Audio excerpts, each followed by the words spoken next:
Okay, this is TPSClear, a UK TPS and CTPS compliance app for HubSpot. It screens the phone numbers on your contacts and companies against the telephone preference service and the corporate telephone preference service registers, and writes the verdict onto a status property on each record. The sales and RevOps teams use it to avoid calling numbers on the do not call registers, which is a PECR requirement in the UK. I'll walk through installing the app and the user acceptance tests I run on the app card. So one, installation. And the properties that it creates. You install TPSClear from the HubSpot marketplace and connect it to your account. HubSpot shows permissions the app uses, read and write on contacts and companies, and on their property schemas, and nothing else. No marketing or sales engagement scopes. Once connected, the app creates its screening properties automatically. In settings, properties, filter the TPS, you can see them, a TPS status and a TPS last checked property, plus one per phone field, all in the TPSClear group. They are normal HubSpot properties, so they work in lists, workflows, and reports. So first test is for a clean contact. So test one, a contact with a clean number. This is the TPSClear card on a contact record.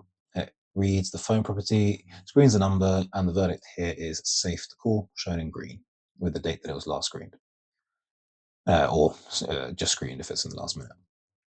This uses the contact's read scope to read the number and the contact's write scope to store the result. Next is TPS listed contact. So test two, a contact whose number is on the TPS register, same card, and the verdict is do not call. TPS listed, shown in red. The mobile field has no number yet, so reads not yet screened. This is the core case the app exists to catch. Multi-phone contact. So test three, a contact with more than one phone number. Real records carry a main line and a mobile, or many more, potentially. TPSClear maps each phone property to its own status. So here the mobile is TPS listed and shows do not call, while the main phone is clean and shows safe to call. Each number gets its own independent verdict. Next, change a number and then rescreen. So test four, another core test. This contact has a clean number, safe to call. I open the phone field and change it to a number that is on the TPS register and save. Then I click rescreen now.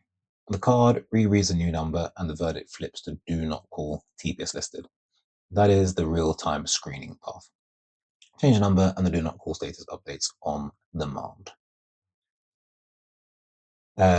Next, the settings page. So test file configuration.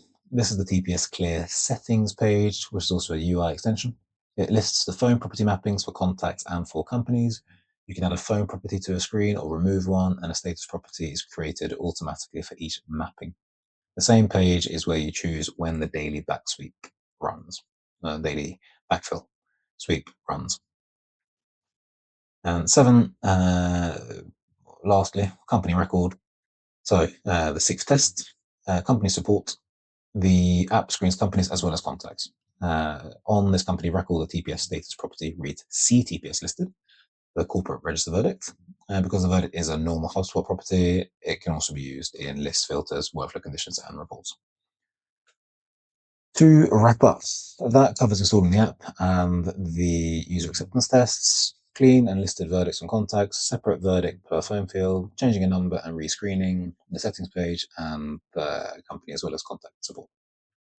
The app requests only contacts and companies read and write, plus their property schema, read and write. And as I said, no marketing, email, or sales engagement scopes. Thank you for